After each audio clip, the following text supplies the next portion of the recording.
This is Brothers, A Tale of Two Sons, and it's a deceptively charming game. However, that's one of the reasons why you should play this game. Developed by Starbreeze Studios and published by 505 Games, Brothers marks a departure from previous Starbreeze games since instead of making a game about killing people, they've made a game about a person dying. You take up the role of two brothers who are trying to save their sick father by going on an adventure to find the water of life. The two brothers, who bear a striking resemblance to the double dragons, travel across many different environments and dangerous lands in search of the cure for their father.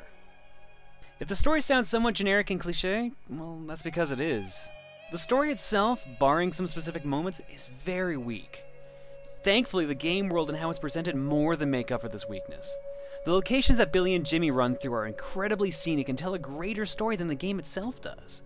It's a perfect implementation of a fantasy setting because it makes you wonder time and time again what will happen next, while managing to somehow keep ramping itself up. It's just a shame that the game gives off such a bad first impression that it can scare you away from the best parts. The prologue and the first chapter of the game take place in your home village and comes off as so plain and mundane that I was afraid the rest of the game was going to be the exact same and almost stopped playing it. Thankfully though, the game picks up at the end of chapter 1 and gets more interesting from there onwards.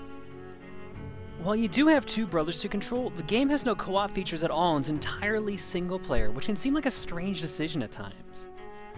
You control each brother separately with the left and right thumbsticks and have to perform context-sensitive actions with the left and right triggers. If you've ever played the Animal Crossing minigame in Nintendo Land, you know exactly how this game controls and how strange it can feel to play. You'll find yourself at times getting the controls mixed up and forcing your characters to run the wrong way.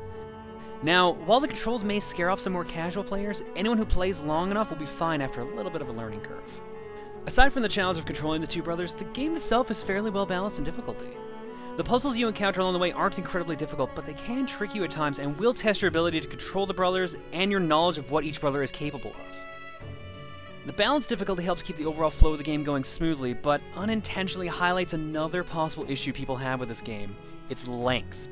The game is fairly linear and can be cleared in roughly 3 hours.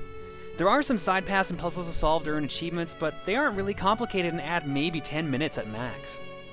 The upside to the game's length, though, is that it's a much more focused experience, and as a result, the game never really feels like it's dragging along, except for the beginning. It also gave the developers a chance to put in lots of silly little Easter eggs like vomiting sheep and unique interactions with characters in the game, such as, whatever this is.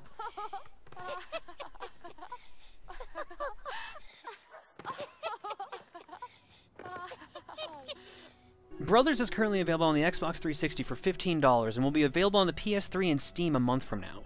While the learning curve and the game length may scare some people away, the beautiful fantasy world and the standout set pieces more than make up for it. If you like games that speak through their surroundings like Journey and Limbo, and don't mind having to work a little bit for the payoff, then you should play Brothers, A Tale of Two Sons.